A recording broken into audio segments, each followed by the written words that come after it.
Fox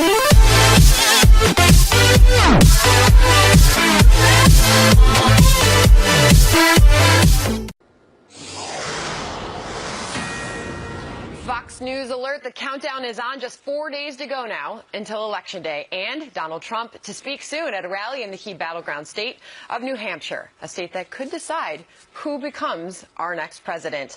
This is Outnumbered. I'm Sandra Smith. And here today, Harris Faulkner, co-host of After the Bell, Melissa Francis, radio talk show host Meghan McCain, and today's #OneLuckyGuy, the former governor of Arkansas and former presidential candidate, Mike Huckabee. And he is outnumbered, and good to have you on a busy day, sir. Thank you. It is a busy day, and I am definitely outnumbered, no doubt about that. Delighted to be with all you guys today. It's going to be fun. It's great to have you. So much to get to. Let's get started. Donald Trump set to speak at any minute now in the key swing state of New Hampshire. This, as some analysts say, the race could come down to that state's 4 electoral votes, giving the Republican nominee enough to win the White House. A new Suffolk University Boston Globe poll shows Donald Trump and Hillary Clinton now tied in the Granite State, both at 42%, as the candidates are ramping up their attacks in the final stretch. Honestly, she has no right to be running. You know that. No right. If she were to win, it would create an unprecedented constitutional crisis that would cripple the operations of our government. If Donald Trump were to win this election, we would have a commander-in-chief who is completely out of his depth and whose ideas are incredibly dangerous. She is disqualified for running for president of the United States. She's disqualified. Most dishonest person ever to run for office. Offering a dog whistle to his most hateful supporters. He retweets white supremacists and spreads racially tinged conspiracy theories. Donald Trump was endorsed by the official newspaper of the Ku Klux Klan.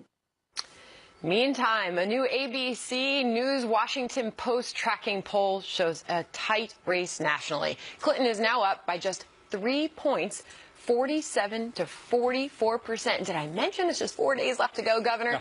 All right, so New Hampshire, Donald Trump is campaigning there today. He's about to speak at a rally. How important is that state? Every state is important. New Hampshire is one of those he needs to win. But, you know, you could look at Florida, Nevada, Ohio, Pennsylvania. They're all important. I'm just going to tell you, I think Donald Trump wins Tuesday night. I think it's going to be a significant win. I don't think it's going to be as close as everybody thinks, because there are a lot of people who are going to vote for Trump who don't want to tell anybody, because they don't want to be called a racist or a bigot or a xenophobe or whatever they're going to get called if they do. But I'm hearing it from every kind of person I talk to as I travel across this country, from flight attendants to servers in restaurants and cab drivers and bellmen in hotels, people that don't normally vote for a Republican. But they're not just voting, they're voting with enthusiasm. But where's the surprise going to be then, Governor? Because right now the electoral math is working in favor of Hillary Clinton. The polls show she is still up nationally. Where's the surprise going to be? That's why we do have our eyes on New Hampshire at this moment. Well, Pennsylvania, for example, why would the Clintons be going there on the eve of election if they were really that much in control of Pennsylvania? The truth is they're not. They're putting every big gun they have in Pennsylvania the night before the election. You never go to a place you've already won. You go to the places you've got to either shore up or you're worried about. They're worried about Pennsylvania. That's why they're going there Monday night. Well, and I think they're worried about a lot of states. I mean, this hour alone, Bill Clinton is in Colorado. He has 3 stops in Colorado right now. On this very day, on this Friday. It's interesting. I mean, you talk about maybe 1 or 2 states, but they're all kind of in play. Well, you've got North Carolina, but I think Trump wins in North Carolina. Yeah. Iowa is now tilted toward Trump. There's other states. Arizona, I think, Meghan, is looking really good for Donald Trump. A couple of weeks ago, Virginia is fascinating because Hillary Clinton was so confident in Virginia. She pulled out. She didn't have any campaign stops there, any headquarters there. And now it's back in play for Donald Trump. So I think the governor is 100% accurate. The other thing I want to emphasize is my good girlfriends in Phoenix who don't pay a lot of attention to politics, who are very mixed on this election. Do you know what has pushed a lot of them over the edge? Is this Anthony Weiner stuff. The idea that people in Hillary Clinton's campaign knew he was sexting underage teenagers. A really good friend of mine was like, they can say whatever they want about Donald Trump saying things. You're talking about condoning pedophilia. And that, for a lot of my girlfriends, has really made the switch. All right, so I want to bring this back, Melissa, to New Hampshire, because both candidates candidates, by their actions, are showing that this is very much in play, and it is. Among New Hampshire independent voters, 52% said that the FBI announcement made them less likely to vote for Clinton. 40% said no, wouldn't affect their vote at all. You know, it's so interesting. New Hampshire is such an interesting place. It's where I had my first on-camera job. I mean, they're so into politics. Everybody has a very informed opinion. They also kind of like the spotlight, you know, and like to be unpredictable, I think. And they like this idea that they're kind of turning one way or the other based on what's going out, that they're that plugged in. It'll be interesting to see which way it goes. I've got my eyes on Florida.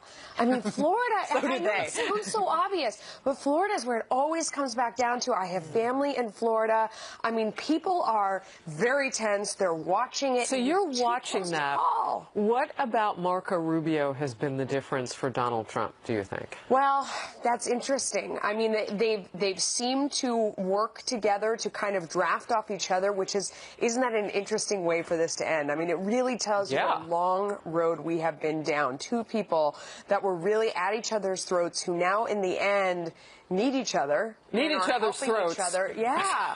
I mean, it has been an interesting race all around. I mean, I'm thankful to have had a front seat to it because it really has been one for the ages. And I always love, too, later how we look back and say, oh, you could tell it was going that way at the time. You won't I want say to that say right this time. here and now, sitting here, wow, it is hard to tell what's going on. But there are minor differences between Donald Trump and Marco Rubio, let's say, compared to the differences between anybody and Hillary Clinton. We're talking about somebody who has run, for all practical purposes, a criminal enterprise in the name of the State Department and a nonprofit foundation that gave less than 6% to actual charity, and the rest of it was just to enrich them personally, their friends, travel and live like princes and princesses. People are sick of that. I also think it's as simple as hope and change is a big fat lie. People are really disappointed in the last 8 years. Hillary is just an extension of Obama, but worse and more corrupt. You may not know what you get with Donald Trump, but you know it's not more of the same. You know, just last on this point, I have a question about how we can still talk about swinging left and right in these states when so many people have already voted. Maybe we are overshooting the idea of that early in-person voting and not giving enough deference to Tuesday. Well, I think that there's still plenty of time. To Megan's point, look, I made this comment that I think Donald Trump is like a car that bumps a lot of other cars and dents fenders everywhere. He's just, you know, kind of reckless out there. But his car is pointed in the right direction. With Hillary, you have a drunk driver driving the wrong way on the freeway, and a lot of people are going to get hurt and killed. Wow. That's the difference between Trump and Hillary, or as I call him, the happy warrior Trump and the very unhappy Hillary. It's Trump versus the grump. That's what we have. Wow. All right. Well, when you put it that way. How do I really Glad feel? you're here. How do you really feel? All right. Some big chances in other important states now. Changes, I should say. We already told you about New Hampshire. Fox's decision team is moving it from lean Democrat to toss-up. It also shifted Ohio from toss-up to lean Republican. And when it comes to Indiana and Missouri, Fox has changed them from lean Republican to solid Republican. This is Donald Trump's lead also appears to be growing in some red states that Hillary Clinton was hoping to flip. According to a new NBC Wall Street Journal Marist poll, Trump now holds a convincing lead in Arizona, ahead by 5 points. We just alluded to that, as well as in Texas, where he's up by 9. In Georgia, Trump is also ahead, but just by a sliver, 1 point. Governor? I don't buy it. Donald Trump is going to win Georgia by far larger margin than 1 point. Wow. It's just not realistic that Georgia, who has now sent 2 Republican senators, is a solidly Republican state with a Republican governor, Republican majorities in their House and Senate, that they're going to really scratch their heads about whether they're going to vote for Hillary Clinton while she's under criminal investigation, one of the most liberal people. Georgia's a very pro-life state, even among Democrats, and you're not going to have somebody getting the votes of people for a candidate who's for partial birth abortion, taxpayer-funded, and the expansion of Planned Parenthood. Ain't going to happen. Just mark that one down. Okay, so going into this final weekend before Election Day, where would you tell each of these candidates to put their powder, if you will? Obamacare for Trump, or does he kind of talk about Clinton Foundation in emails? And for Hillary Clinton? Does she continue to try to defend herself or go negative on Donald Trump? What do you think? I think Hillary should huddle with her lawyers and talk about strategy for the future. That's what I would suggest to her. The governor throwing some shade. Okay, you just teed that one up for me, Harris. No. What can I say? Look, I think she's got to try to give people a reason to vote for her, because right now there's a lot of reasons to vote against her. Her election, I think, brings crisis to the process. Donald Trump needs to remind people how rough it's been under Obamacare, how we've been just decimated in our respect around the world. The Iranian deal, a disaster. Our friendship with Israel at stake. The fact that our economy is in tatters. The job rates totally in the toilet. You know, just ask people, are you better off? If you'd like some more of this on steroids, Hillary's your girl. She'll give you a bunch more. We're 4 days out, so we got to work on the math a little bit more here, Governor, because if we look at the electoral map again, if Hillary wins the states that have already been rated solid Democrat, along with those that are leaning towards her right now, she'd have 283 electoral votes. You need 270. Well, where do they come from? Can I add on to what the governor was saying? There is something in politics called the Bradley effect, where that is the $64,000 question. If people, I know people in my life that don't want to say they're voting for Trump because they live in major cities and they don't want to be harassed. They're actually called the Ivanka Trump voter if it's a young professional woman. And I think that you do have to keep this into thought, that there are people, even for me, when I go out, I don't want to be harassed about being a Republican all the time. This is a real thing that happens. So I think there is this $64,000 question. Are people being honest and candid when they're being told? So then my question would be, if you look at the Electoral College, how are they represented? Because, I mean, there is something called the faithless electoral voter, which is really scary, because those are people who don't vote in line with what they've been told to do, or they just fail to vote, if you will. So, I mean, there's that element that we would pray that we wouldn't see, but it's hurting how does her. what you're African Americans aren't coming out for her how in the way that they came out for Obama. Electoral vote count, though? Because it means more women coming out, especially when we're discussing the Ivanka Trump voter. We're talking about young, single, college-educated white women, which is the creme de la creme that both Hillary Clinton and Donald Trump need. And I just read this article about this, and I really think there's a possibility that people are lying about who they are voting for. I don't know, but it is an old adage in politics. It's called the Bradley effect. Yeah, it's so interesting. I saw that anecdotally. I feel like I need those people looking at the map, like you're saying.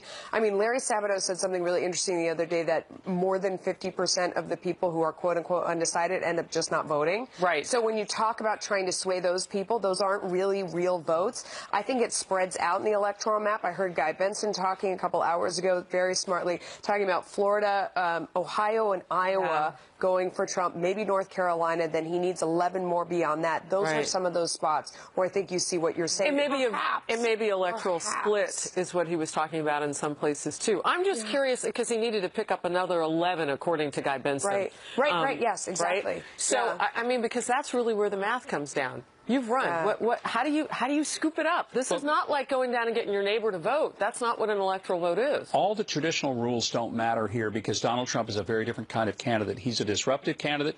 He's been a divisive candidate. And to what Megan is saying about young women who don't want to admit they're voting for Trump, they're going to go do it because they know that their choice is, they look at, do I want a safe neighborhood for my kids? Do I want educational opportunities? Doesn't matter whether you're black or white. You'd rather have school choice than to be stuck in a government school that fails your kids. You look at the difference philosophically and administratively, and this becomes a much easier lift. And that's why, look, a lot of people who are hardworking union folks, they're not going to tell their union hall, by the way, I'm voting for Trump, because they don't want to get screamed at. But they're pro-life. They're also church-going people. They know Hillary holds them in utter contempt. She considers them a basket of deplorables. They're going to vote for Trump. All right. On Election Day, Fox News Channel is the only place to be. You know it. From dawn until the wee hours of the night, we will have coverage from all over the nation and, of course, the very best analysis for you.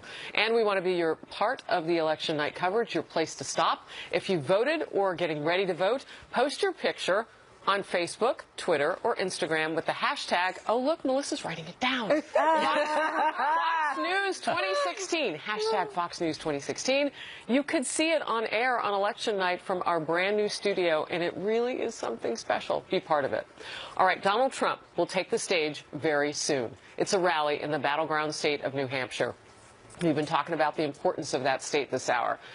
With his message, will it be with 4 days left in the race? What will he be talking about specifically? We're live in the campaign trail. And his wife stumped this week as well, Melania Trump, making her first campaign speech since the Republican National Convention in July. So why now? And can she make a difference this late in the game? Stay with us.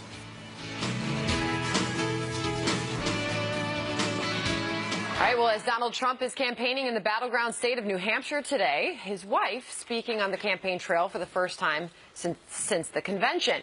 Melania Trump addressing the crowd near Philadelphia yesterday in an effort to appeal to suburban women, delivering an anti-bullying message.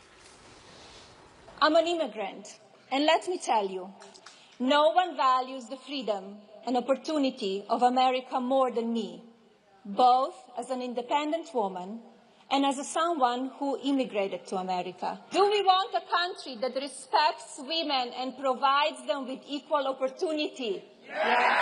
Our culture has gotten too mean and too rough. It is never okay when a 12-year-old girl or boy is mocked, bullied, or attacked. So, Melania Trump out on the trail, is she helping him? I think so. I think she's charming, she's beautiful, she's also very intelligent and strong. There's nobody who can look at Melania or be around her and think that she's some shrinking violet, because she's not. She's an extraordinarily strong, independent, thoughtful, intelligent woman, and she comes across that way. I thought her speech was great. She's been banged up by the liberals because they say, how could dare she could be talking about bullying and cyberbullying. I'll tell you how, it's real simple. She's talking about 12-year-olds getting beat up. You know, those of us who enter the arena, we know we're getting in there with a bunch of lions. We're probably going to get our flesh torn off. We get that. It's different from what you do in your entire engagement with adults who have chosen to be on the arena floor versus what's happening to kids. That's not hard to figure out. But, Megan, we know Donald Trump needs a lot of help with women. Does this reach out to more women? Does it help? I think it's smart, especially in the area of Pennsylvania where they sent her. I'm glad she's giving more speeches. I wish she had done it sooner. My only criticism of her is that I want to know why you love Donald Trump. What's your relationship like? What are you like when you go home at night? Family members of elected officials, much like Governor Huckabee's daughter, Sarah, your role is to humanize the candidate. And it's not that I don't think going after cyberbullying is both important and significant, that this is her choice of, whatever, but her platform is going to be as First Lady. I just want to know, from beginning to end, Ivanka, all of them, I just want to know what it's like when the cameras are off. See, I think that was actually a clever move, and bear with me for a second here, because immediately people pounced on her, saying, how could she possibly be talking about people being mean on the internet when that's what her husband is known for? Maybe the subliminal message they're sending is, there is someone in the White House who cares about this. Maybe she's going to be in more control. Maybe she's going to persuade him to get off the Twitter. Maybe she's the one who's been doing it. I mean, maybe that's part of the message that they're sending. I also loved the irony yesterday when people got on Twitter and on social media to mean tweet her for saying that you shouldn't be mean online. I'm like, you realize what you're doing here, right, people? Well, and how much on the wrong side of history are those people when you're talking about cyberbullying among children? Come on, some of us are moms here on the couch, parents here on the couch. How can that be not a good topic? That's a great topic, no matter who's talking about it. But I think the most powerful word she spoke, given the entire range of things that we've seen this season, that's been well over a year and a half, is, I am an immigrant. Yeah. And this is how I chose to love freedom in this country so much and to do it legally.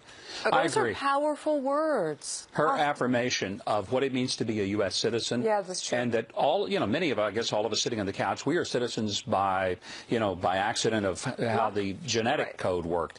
She is a citizen by choice. She could have lived in any country on earth. She's chosen to be here. She did it the right way. And I think that speaks volumes. But as far as playing to the female vote, there are those who say it's a little too little too late having her out on the trail now. Where was she when the video surfaced and all the allegations came out? So rough on her. Well, they had been rough on her, and her presence wasn't really there, as well as his daughter. She was crucified after the RNC, crucified by the media. And there is a tradition in presidential politics to just hammer conservative spouses as much as possible. Governor Huckabee knows that. I know that better than anyone. There's a triple standard for the conservative women that stand behind the conservative men. I don't blame her. I was surprised that she came out.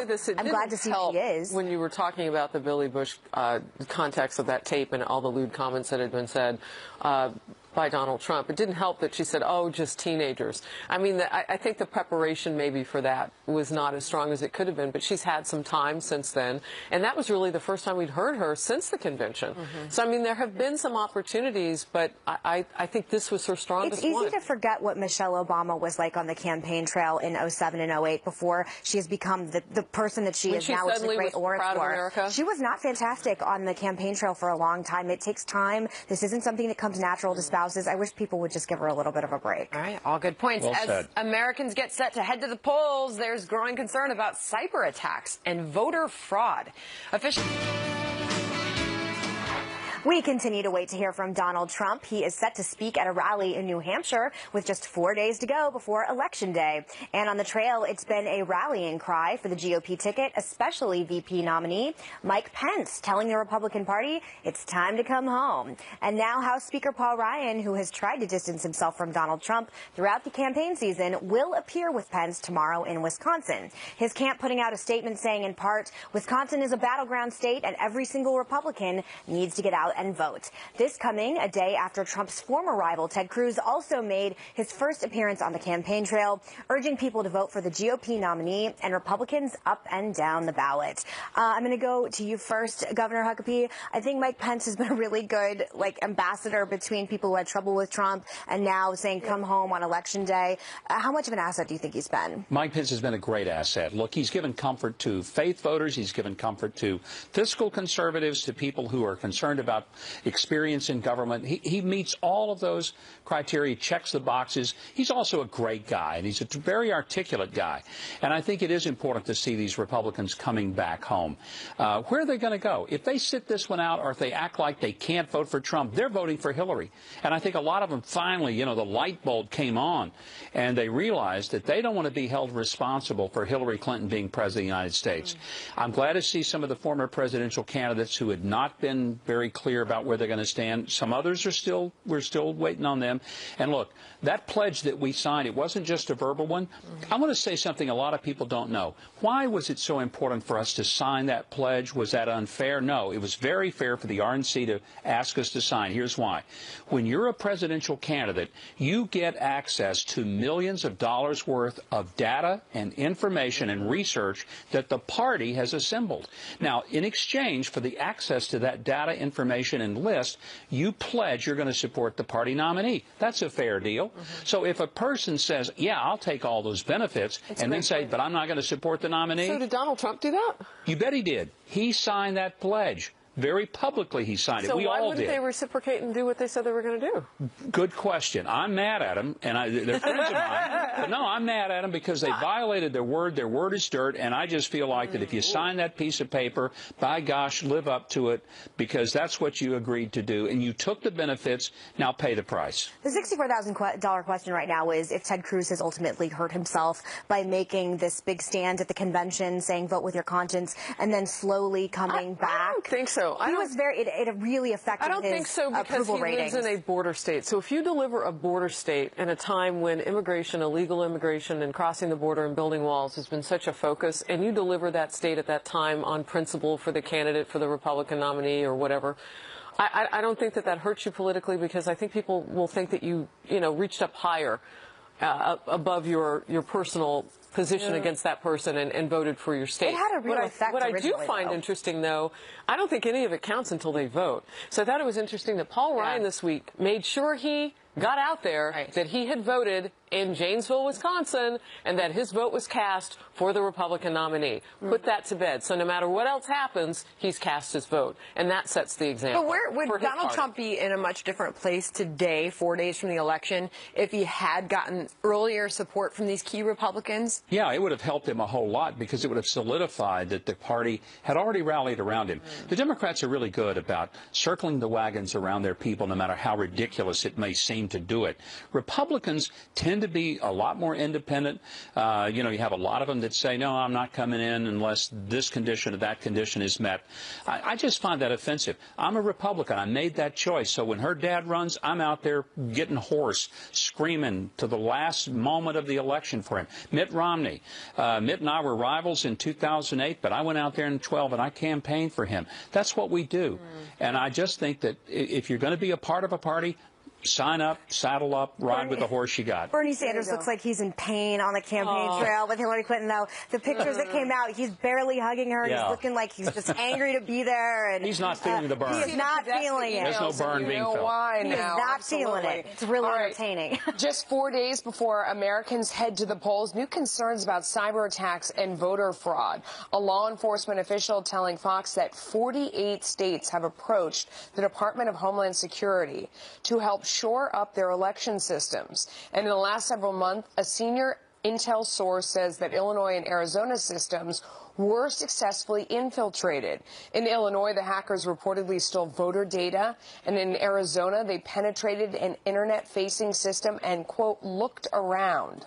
But we're told the U.S. government has high confidence in the election system and insists that the skewing of a vote count would be extremely difficult. I think this is one of the most important issues of this election, is this idea that we have to be able to say that it was a free and fair election, that there wasn't interference. And even when you bring up this idea of voter fraud and anyone who says it gets vilified, it's important that people feel confident. What do you think about this, Governor? Well, look, voter fraud is real. I don't know that it swings an election at the national level because there's so many votes being cast. But look, in my home state of Arkansas, you had a state representative who went to prison for paying people $5 a vote. You had a city councilman in East Arkansas who had 125 absentee ballots on his kitchen table, writing them up. So it exists. I'm more worried, not so much about that kind of thing where a person votes twice. I'm worried about the electronic voting and whether those machines have absolute foolproof integrity, because that's the one that's much harder to catch than it is somebody who just cycles back through the parking lot and comes in and votes a different name. And Harris, that is certainly what we're talking about here is the cyber level, because we all know, I mean, every system is under attack every day. You know, if you have a credit card, a bank account, I mean, that there's constant tampering. So why would it not be attempted, at least, at the voting level? So this is an opportunity for elections officials. This is really when politics are local, right? This is their opportunity to stand up in their local communities and to say, these are the steps that we've taken, and to really start some good communication in these smaller towns and neighborhoods and then fan out from there. I think that's critical. I think that us looking from afar into a different state is going to be really difficult to do, as we saw with Florida and the hanging chads. It was those local election officials that had to figure all that out. That being said, I know the Associated Press has reported, because people have some concerns about impersonation fraud, 1 billion votes cast since 2000 in elections between 2000 and 2012. They only found about 3 dozen accounts of that. So, I mean, that is something that we can look to, that they are catching that impersonation fraud. But electronically, I think these election officials have got to be honest with us about what they're doing to make sure it doesn't happen. I think as far as what we report on all the time, Melissa, on the business side, and businesses just sinking, I mean, millions and millions of dollars to prevent hacks like this from occurring, it makes you wonder, as an American voter, what we're doing to protect our election system to keep it fair in this country. I mean, do we need to be doing more, considering this is sort of inevitable based on the technology that we have? Well, and you have to keep in mind a lot of counties and individual precincts are using very old technology. This is not something that is an intentional part of the, let's say, local officials. They're operating with the budgets they have, and sometimes they can't modernize and put the security systems in place. A word of thanks. We need to pause. All those people who volunteer and are election officials, there are thousands of them across America who sit there and day after day, early voting and all day long during. We owe our heartfelt thanks to those folks, because it's a thankless job and a tough one.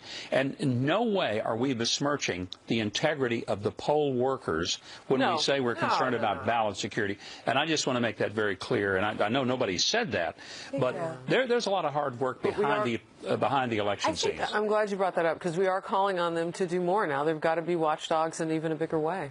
Go ahead, Ben.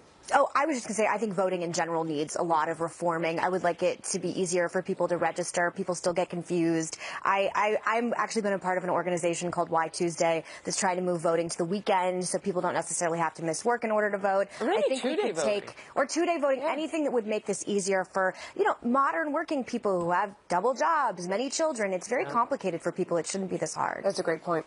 All right, down to the wire in the 2016 race. Hillary Clinton's planning a final rally on Monday in a major battleground state. She will be joined by the Obamas along with Bill and Chelsea.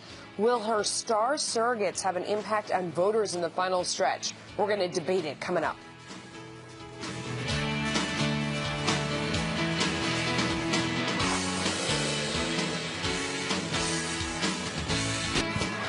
Hillary Clinton is bringing out her top surrogates for a final rally in Philadelphia Monday night. Tonight, Election Eve, we're talking about. She'll be joined by President Obama and the First Lady, who Clinton has been leaning heavily on as she tries to energize millennials and minority voters. Bill and Chelsea Clinton also expected to be there on Monday in the battleground state of Pennsylvania, which is seen as a firewall Clinton needs to win. Melissa, I'm going to come to you first on this. When it comes to surrogates, what works and what doesn't? I mean, it's so interesting. I don't think Jay-Z getting out there, a lot of people want to hear him sing. I'm not sure him getting out there and stumping for Hillary feels very impassioned or very authentic. It was one thing when he was stumping for President Obama. I also think one of the most effective surrogates this time around has been Michael Moore for Donald Trump. Interesting. Talking about the forgotten man or forgotten person. Yep. I mean, the person in Michigan who has played by the rules, who is working so hard day after day. They're not getting the handouts of the people who aren't working. They're not on the inside circle getting that access, that pass.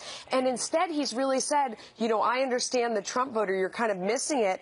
And he's outlined the case very well. It's not what he means to do, but it is the exact person who has been inflamed by this system and really, dare I say, screwed over by how things have been. Such an interesting example, because that forgotten person in Michigan looks like everybody. There's not a specific demographic. It's just a person who hasn't had a job in a really long time. Or has a job and is working so hard and still can't make ends meet and is still paying their taxes and doing their thing. It's like, why am I falling behind? So Michael Moore put out this video and he said he understands why people will vote Trump. Well, 40 years of wage stagnation. 40 years of wage stagnation. People's homes foreclosed on. People lost their jobs. They've lost their pensions. They're working 2 jobs to replace the one they used to have.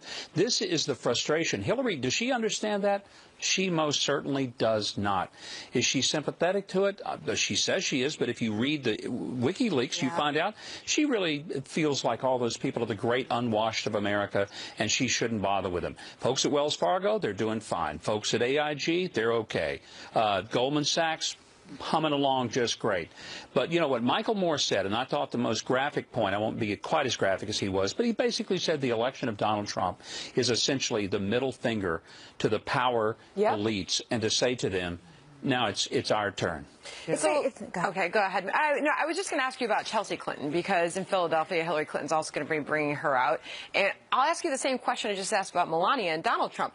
Did Melania help Donald Trump? Does Chelsea help her mother when she goes out and speaks on her behalf? I think in many ways she does, but her connection to the Clinton Foundation and being part of a family enterprise probably doesn't give her the same cachet that it would have if she were completely independent of the foundation. The foundation has become toxic. That's the thing. It has become toxic. People look at it and say, really? You've raised hundreds of millions of dollars and less than 6% actually goes to charitable causes. The rest of it is travel all over the place, conferences at 5-star resorts, and, you know, incredible staffing of $53 million. What Melissa just called it was a slush fund. You know, you mentioned something earlier this hour, Megan, about the role of the family when we were talking about the Trump family and how they're really called upon to soften.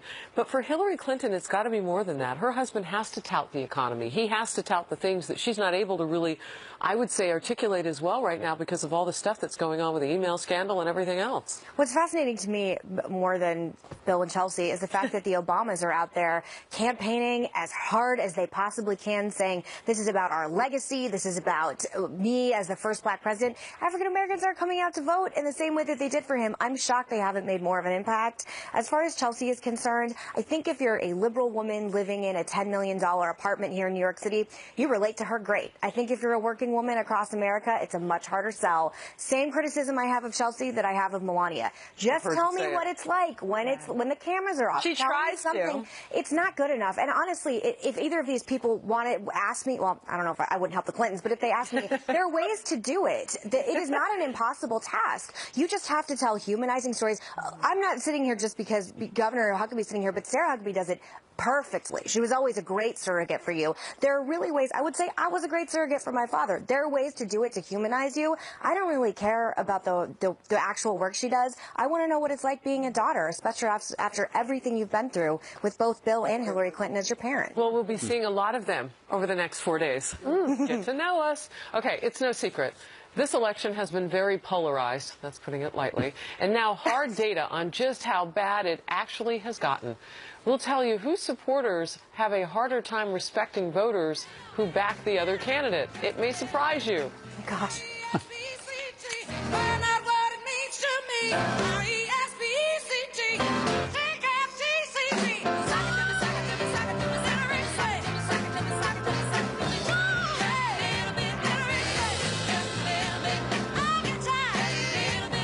Here to amaze. More Outnumbered on this fine Friday in just a moment. Let's go to John Scott with what's coming up in the second hour of Happening Now. Hey, John. It is a fine Friday, Harris, and in our next hour, dueling campaign events in the race for the White House. We are awaiting a Donald Trump campaign appearance in Atkinson, New Hampshire.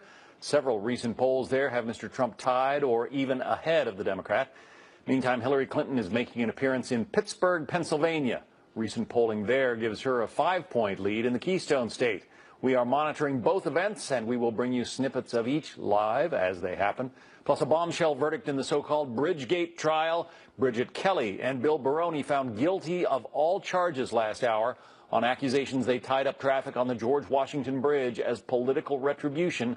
They are both facing as many as 20 years in prison when sentenced. Harris. We'll see you at top of the hour. Thank you. Sounds good. Well, can't we all just get along? Yes. Yes. Yes, we can. Well, apparently not so much. A very polarizing race between Hillary Clinton and Donald Trump, and now a Pew survey finding nearly 60% of Hillary supporters say they have a hard time respecting someone who backs Donald Trump. On the other hand, just 40% of Trump supporters say the same of Clinton backers. I'm just going to leave this one open-ended for you, Governor. What do you make of that? Well, you know, I'm not that surprised. If you look at the comments, like, for example, my Facebook or Twitter, and you see the kind of reactions that I get from the left, it's just, I mean, I find it amusing. Megan and I were talking about it earlier, that people are so angry. They don't engage you on what you've said or the substance of it. It's just they say things like, you should delete your account. You shouldn't be allowed to tweet. And I'm thinking, why are you following me, you dopehead? I mean, if you're that desperate for something to do, just don't follow me. It's not hard. Well, we're going to leave it on that note. You know why? Because breaking news changes everything. Donald Trump has just stepped up to the lectern. This is the great state of New Hampshire, and we're going to watch and listen together. And we are going to win back the White House. And we've had incredible polls. You've probably seen the new Rasmussen poll just came out. We're 3 points up nationwide and going like a rocket. Many, many polls. I won't even go over all the polls, but we're leading in Ohio and Iowa and all over the place. I think we're doing great in North Carolina. I think we're doing great in Pennsylvania, too, by the way. And Florida looks beautiful. Florida looks beautiful. We have so many great polls. But you have to get out and vote on November 8th. You have to do that. We're on the cusp of historic change that transfers power from a failed political establishment and returns that power to you, the American people. That's what's going to happen. That's what's going to happen. There's some more breaking news, as you probably heard, that I'd like to share with you right now. Is that okay? As you know, the FBI now has multiple open criminal investigations into Hillary Clinton. This includes the discovery of another 650,000 emails and also a far-reaching criminal investigation into her pay-for-play scheme at the State Department.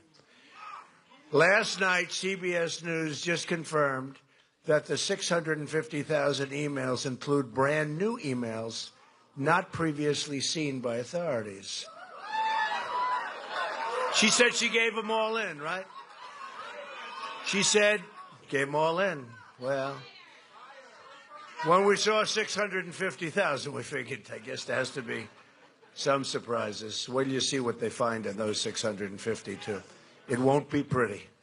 Hillary Clinton lied to Congress under oath when she said she turned over all of her work-related emails and that she didn't send classified information on her illegal server, meaning she may now face major problems for perjury.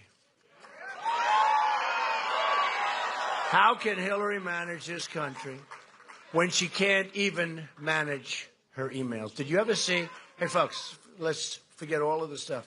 What a mess. What a mess. And all she had to do is follow the rules and assume people are watching or listening. Who cares, right? What a mess. And for what? Now we're going to have her running the country for 4 years? Honestly, what a terrible, terrible mess. Over what? Over nothing. Over what should have been nothing. All she had to do is follow the rules. Unbelievable. And now she's going to run the country. She'll be under investigation for years. She'll be with trials. Our country, we have to get back to work, right?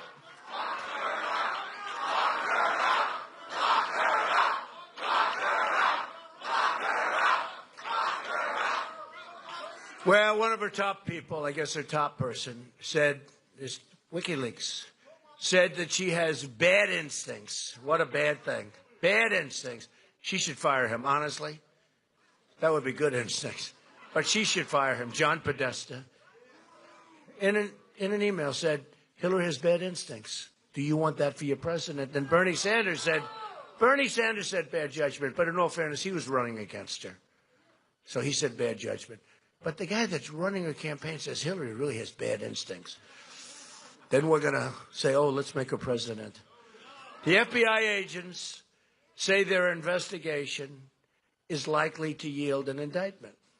However, the report also showed that the political leadership at the Department of Justice is trying as hard as it can to protect their angel, Hillary Clinton.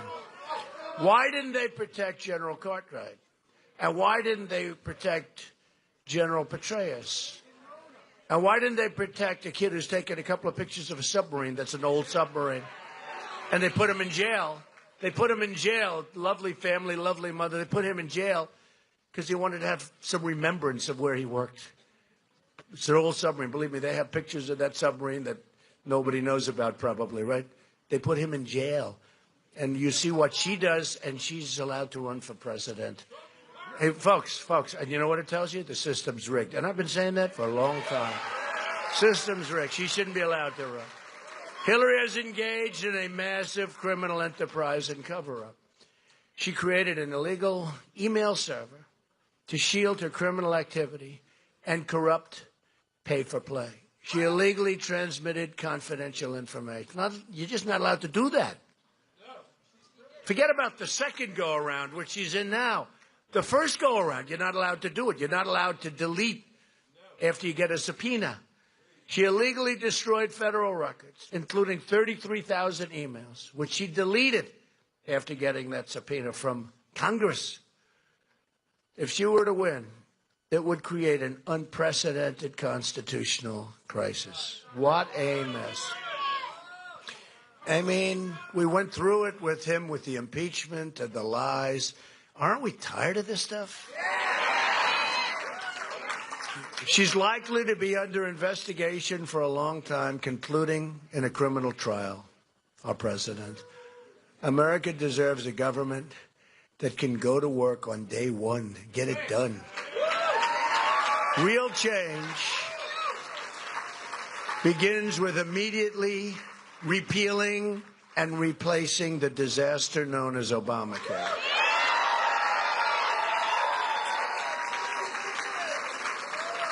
And Obama's, he's campaigning all over the place. I left Miami yesterday. There was the plane. He's campaigning. He ought to be in the White House working and getting our jobs back and building up our military and creating some semblance of a border, which we don't have now. It's just been announced that Americans nationwide are going to experience a massive double-digit premium hike in Obamacare.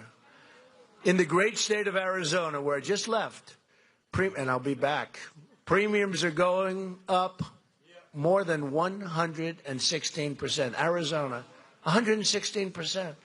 Over 90% of the counties in New Hampshire are losing Obamacare. They're losing the insurers. And that's going to be next year. So lots of luck negotiating, folks. 90%. Premiums are surging. Companies are leaving. Insurers are fleeing. Doctors are quitting. And deductibles are going through the roof. Other than that, it's a fantastic health care.